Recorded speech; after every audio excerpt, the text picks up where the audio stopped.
Hamıya salam, bu gün GVM Memory Management-a baxacağıq. Deməli, GVM yaddaşı 5 əsas hissəyə bölür. Bu videoda əsas stek yaddaşı haqqında danışacağam. Bir də heap yaddaş haqqında kiçik məlumat verəcəm. Digər yaddaş növlərini isə növbəti videolarda daha ətraflı baxacağıq. Deməli, stek yaddaşdan başlayaq. Stek yaddaşda lokal dəyişənlər saxlanılır. Last in first out prinsipi ilə işləyir. Yəni ki, sonuncu girən element birinci çıxır. Bunu burada belə göstərmək olar ki, burada tutaq ki, bizim stek yaddaşımız var.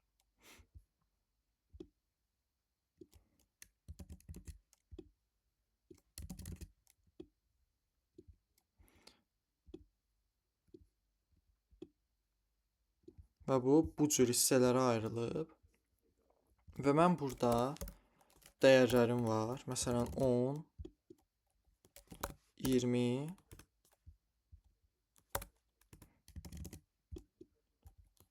və 30. Last in first out-da nə dedik? Sonuncu girən birinci çıxır. Mən bura ardıcıllıqla dəyərləri əlavə eləyirəm. 10, daha sonra bu gəlir ən aşağıya düşür. 20-ni əlavə eləyirəm. Gəlir onun yuxarısına düşür və 30 əlavə eləyirəm. Daha sonra bu stekdən elementləri götürəndə birinci 30 dəyəri çıxacaq. Daha sonra 20 dəyəri çıxacaq.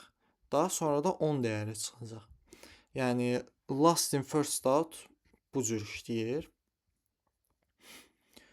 Hər bir thread üçün bir stek yaddaş ayrılır və bu threadlər bir-birlərinin stek memorisinə təsir edə bilmirlər.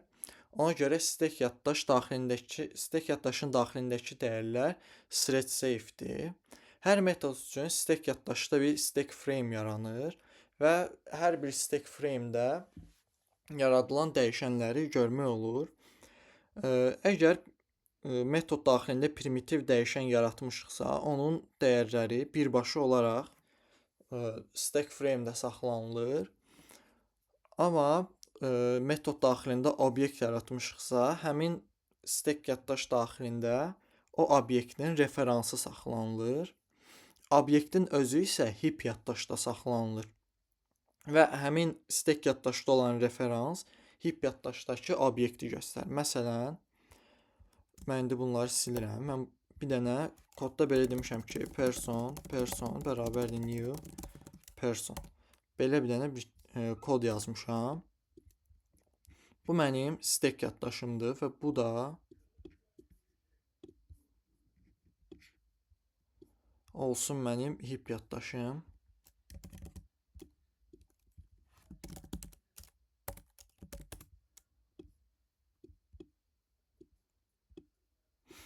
Deməli, mən belə bir kod yazmışam. Bu zaman buradakı person, bunun referansı tutaq ki, olacaq 111 və bu stek yaddaşda bu şəkildə saxlanacaq. Bunun adı, @ və onun referansı. Bu gəlir bura və buradakı new person bizim obyektimiz əsas burada yaranır da, konstruktor işlənəndə. Bu zaman isə bu heap yaddaşda yaranacaq. Və bu 111 bunu təmsil edir. Unique bir dənə onun referansıdır və bu dəyər stek yaddaşdan heap yaddaşdakı new persona belə birləşir. Daha doğrusu birləşmir, onu elə bir göstərir. Yəni metod daxilində obyekt yarananda arxadakı proses bu cür baş verir. İndi isə keçək stek frame-ə. Stek frame 3 hissədən ibarətdir. Lokal variable array. Bu əslində array deyil, quruluşuna görə array adlanır. Metoda göndərilən parametrlər, metod daxilində yaradılan dəyərlər burada ardıcıl şəkildə indekslənmiş şəkildə saxlanılır. Əgər metod statik deyilsə, yəni non-statikdirsə, 0-cı indeksdə metodu çağıran obyekt, yəni ki, this olur. Gəlin bunu kodda göstərək. Məsələn, mən burada deyirəm ki, Bir dənə main deyirəm. Və burada mən bir dənə də person klası deyirəm. Burada mənim dəyərlərim olacaq ki, name, bir də age. Okay, bu dəyərlər burada yarandı. İndi mən burada başqa metodlar yazacağam. Deyəcəm ki, int metod a və bu belə bir dənə dəyər qəbul edir və öz içində x deyə bir dənə dəyişən yaradır, ona mənimsədir və mən bir dənə də metod yaradıram burada. Metod b int param, bu y dəyəri yaradır, bunda 10'dur və bu deyir return metod b param və bu da return eləyir y üstə gəlinsin param. Və mən main metodunda hətta b-də gəl bir dənə də person yaradaq. Person bərabərdir new person Salman 19. Və mən burada deyirəm ki, int z bərabərdir metod a 10 dəyərini bura göndərir. İndi mən bu metodların hər birini debug atıb run eləsəm, ən birinci main işə düşdü deyə burada mainin stack frame'i yarandı. Və burada bir dənə this var. Bu this main'i göstərir. Hətta baxın, mən burada göstərdiyim kimi bu şəkildə yarandı. Prosta adı main oldu. Çünki klassın adı main'dir. İndi bir keçirəm. Baxın, metod A üçün ayrı bir dənə stack frame yarandı. Main üçün burada olan sadəcə zisdir. Hələ z dəyəri mənimsədilmir. Niyə? Çünki hələ burada baş verməli olan proseslər var. Metod A-da param gəldi, 10 gəldi. Daha sonra x gəldi və metod B-yə keçdi. Metod B üçün ayrı bir dənə stack frame yarandı. Burada person obyekti yarandı. Və baxın, bu 10-20 yazıb da, burada 1020. Bu əslində person obyektinin referansıdır və bu heap yaddaşı göstərir və IntelliJ bizə kömək edir ki, bu personun içində nə varsa biz onu görək də, dəyərləri. Name var, age var. Burada mənimsətdiyim dəyərləri burada görürəm. Yəni elə başa düşməyin ki, yəni buradakı dəyərlər, daha doğrusu person obyekti stack yaddaşda yarandı. Stack yaddaşda sadəcə bu saxlanılır. Sadəcə IntelliJ bizə kömək eləyir ki, həmin o heap yaddaşda nə varsa onu görə bilək. İntəzdən mən bir də step over eləyirəm. Y dəyəri yarandı və return eləyəndə bu metod bitir. Baxın, metod B stack frame'i burada bitdi. Həmin dəyərlər yaddaşdan silindi. Daha sonra metod A-nın returnündəyik. Niyə? Çünki metod B artıq işini bitirdi. Metod A-nın da stack frame'i silindi və Z dəyəri mənimsədildi. Z dəyəri 30 oldu və bu da bitdi. Bütün stack yaddaş təmizləndi.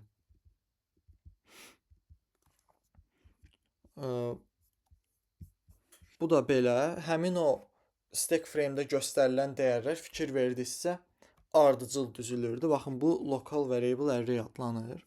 Bir də operand stack var. Bu metod daxilində baş verən əməliyyatları icra edir. Yəni ki, buradakı toplama əməli olsun. Ondan sonra gəlin onun üçün bir dənə kod nümunəsi yazım. Bunların hamısını silirəm.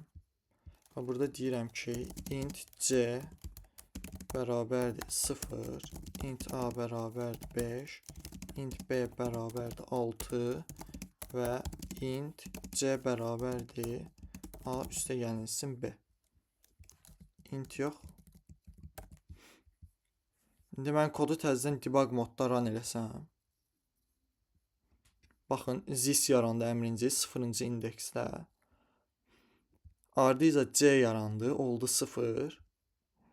A yarandı, B yarandı və C-nin dəyəri dəyişdi. Burada nə baş verdi? Yəni onu göstərim. Mən bunu kopyalayıram. Gətirib atıram bura. Deməli, bizim metodda belə bir şeylər yazmışdıq. Int c bərabər 0. Hətta bunu kopyalayaq.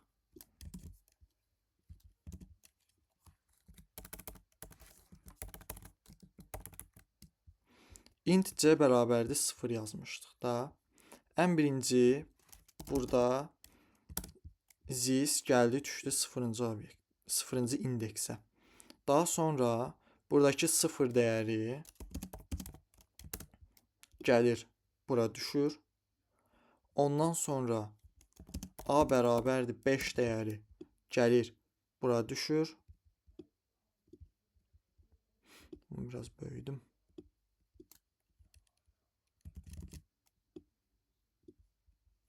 Sonra b bərabərdir 6 dəyəri bura düşür. Sonra c bərabərdir a üstə gəlinsin b. Baxın, burada artıq operand stack işə düşür. Burada c-ni a ilə b-nin cəminə mənimsədir. Yəni ki, c dəyəri burada artıq olur 11. Sonra metod da bitəndən sonra bu stack yaddaşda silinir. Operand stack də budur. Frame data nədir? Frame data isə proqramın axınını idarə eləyir. Metodun, yəni hardan gəldiyi, yəni harda çağırıldığı, ondan sonra metod return olunandan sonra hansı metodda onu yenidən işlədiləcəyi, yaxud metoddansa bir exception, error atılsa nə baş verəcəyi, metod özünü necə aparacağını müəyyən eləyir. İndi gələk escape anlayışına. Metodda biz obyektlər yaratdıq. Bunu da yandırıram. Və person klassını da buradan silirəm. Mən burada bir dənə belə bir dənə klass yaradıram. Adını qoyuram point. Və burada deyirəm ki, private demirəm, public deyirəm. Public int x və public int y deyirəm. Bunun içində bir dənə constructor yaradıram. Deyək ki, mənim bir dənə belə metodum var. Void calculate deyə bir metodum var. Burada point klassının obyektini yaradıram. New point 10 1-2 5 deyirəm. Və point.x üstə gəlsin, point.y mən burada çapa verirəm. Okay, bu mənim klassımdır. Deməli, mən burada metod daxilində bir dənə obyekt yaratdım. JIT compiler metodda yaranan obyektləri 3 yerə bölünür escape'lərə görə. Global escape, argument escape, bir də no escape. Global escape odur ki, metod daxilində metod daxilində yaranan obyekti mən başqa bir dənə instance dəyərə yaxud statik dəyərə mənimsədirəm. Məsələn, mən burada yenidən ayrı bir dənə klass yaratmalı olacağım.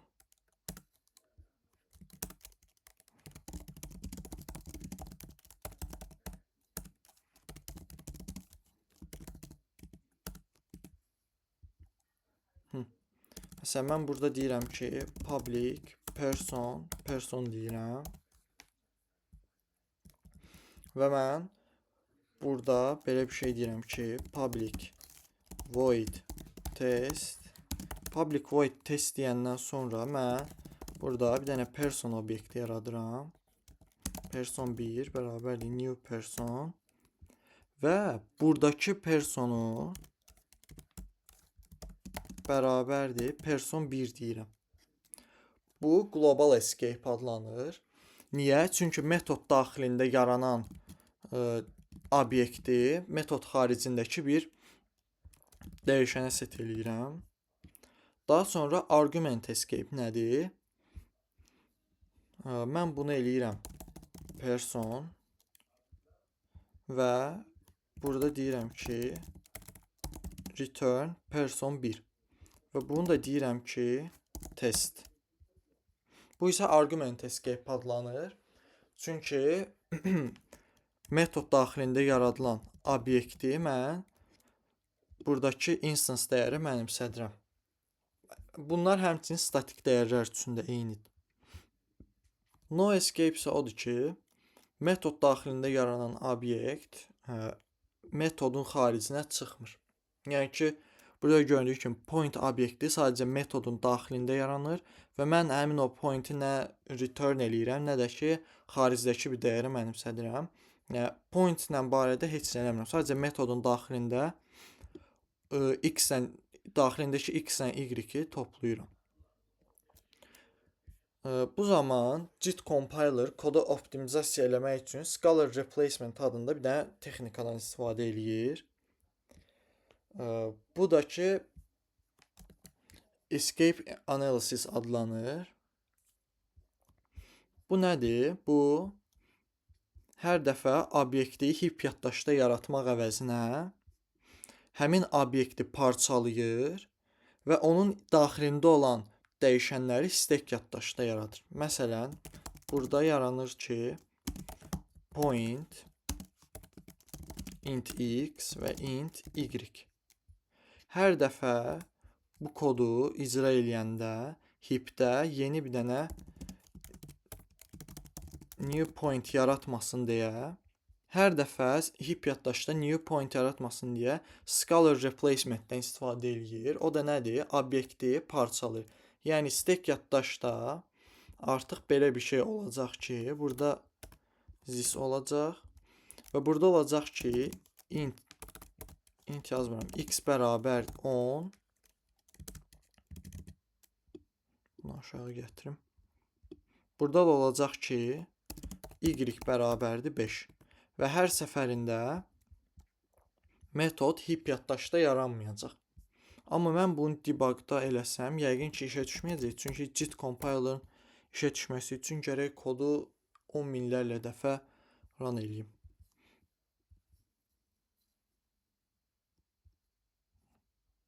Baxın, bu şəkildə yaradır stack yaddaşda dəyərlər. Point.y bərabərdir 5, point.x bərabərdir 10.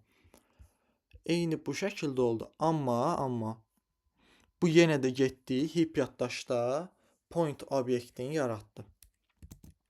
İndi gəlin escape analizislə bir yerdə performansa baxaq. Bir də ki, həmin escape analisis aktiv olmayanda, yəni deaktiv olandakı performansa baxaq. Java'da onsuz default şəkildə escape analisis aktiv olur. Və bu da Java 6-dan bəri bu cür işləyir. Java 5-də gəldi daha doğrusu, amma ki o vaxtı tam stabil işləmirdi. Yəni necə deyim, belə test üçün idi, amma Java 6-da artıq yaxşı işləməyə başladı. İndi mən burada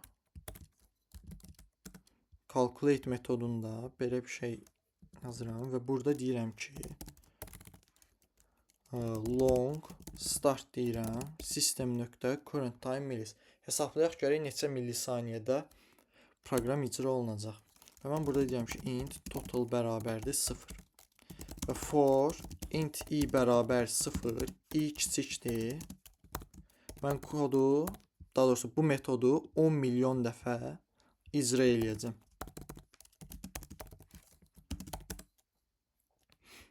Və burada calculate metodunu çağırıram. Hər dəfə 10 ilə 5 deməyə əvəzinə bura deyək ki, int i və mən bura i-ni göndərirəm. X-a deyək i və y-ə də deyək isə i üstəgəl 1. Hər dəfəsində fərqli dəyərlər olacaq. Və mən bunu int eləyirəm və burada bunu return eləyirəm. Baxın, burada baxmayaraq ki, return eləmişəm. Burada əslində point return olunmur. Pointin daxilindəki x-lə y-in cəmi return olur. Və biz bunları artıq silə bilərik. Və total plus bərabərdir. Calculate i deyirəm. Və end deyirəm burada.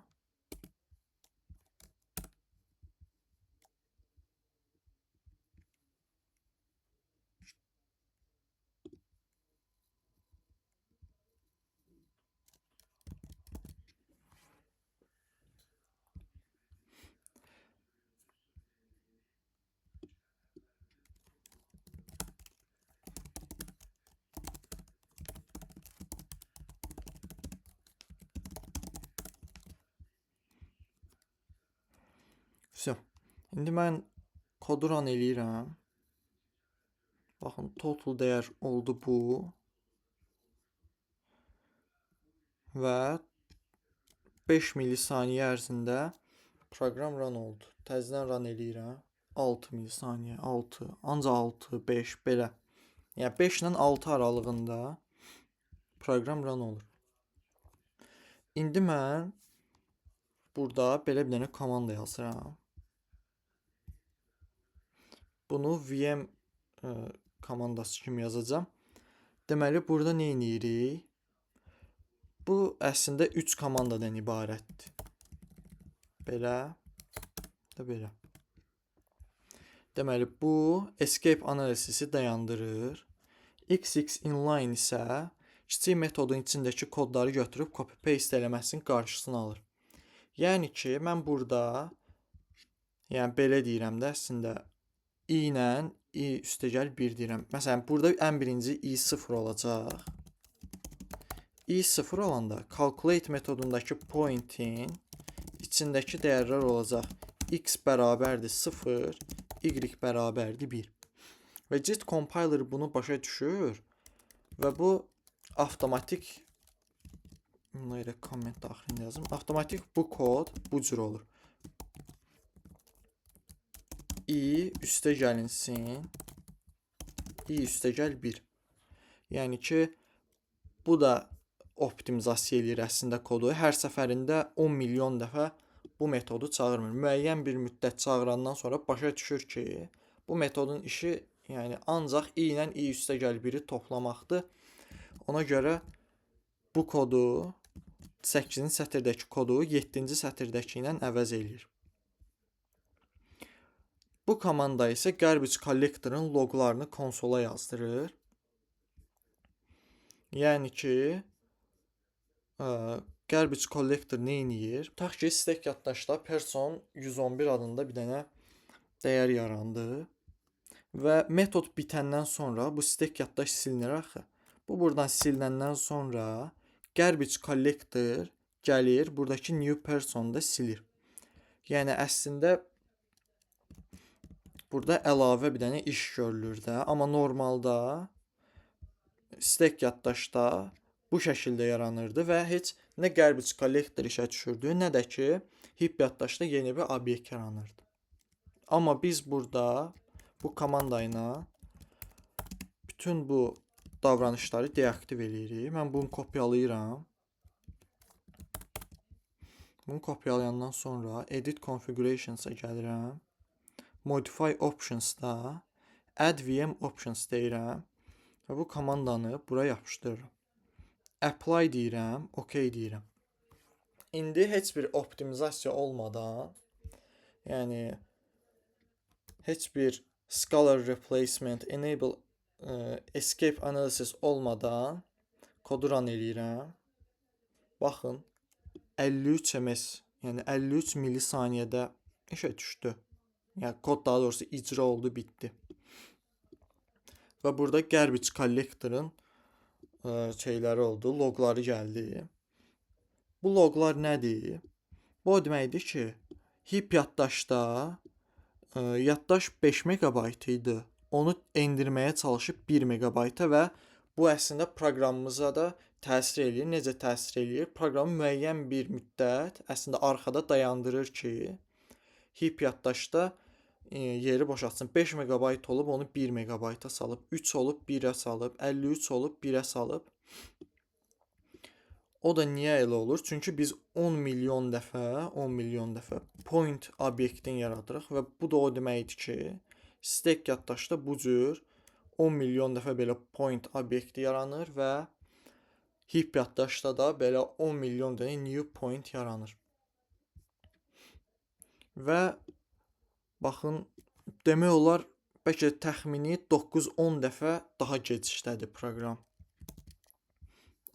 Biz həmin o escape analisisi deaktiv eləyəndə. İndi gəlin bunu debug modda da baxaq bir dəfə.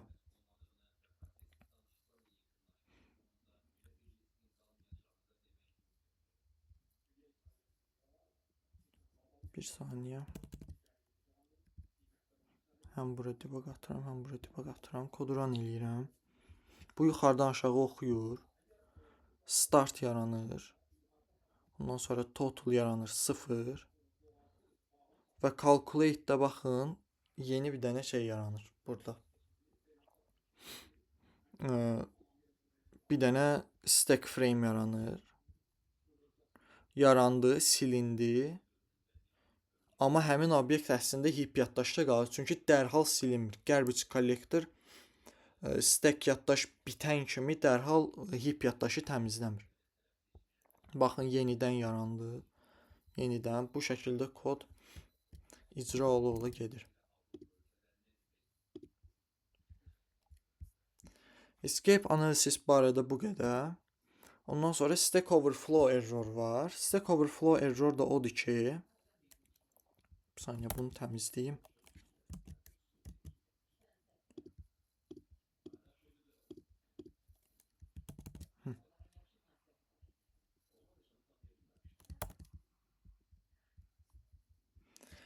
Stack Overflow error da odur ki, stack yaddaşın necə deyim, limiti dolur, yaddaşı dolur və JVM bizə artıq error atır. Bunu da necə eləyə bilərik? Mən burada deyirəm ki,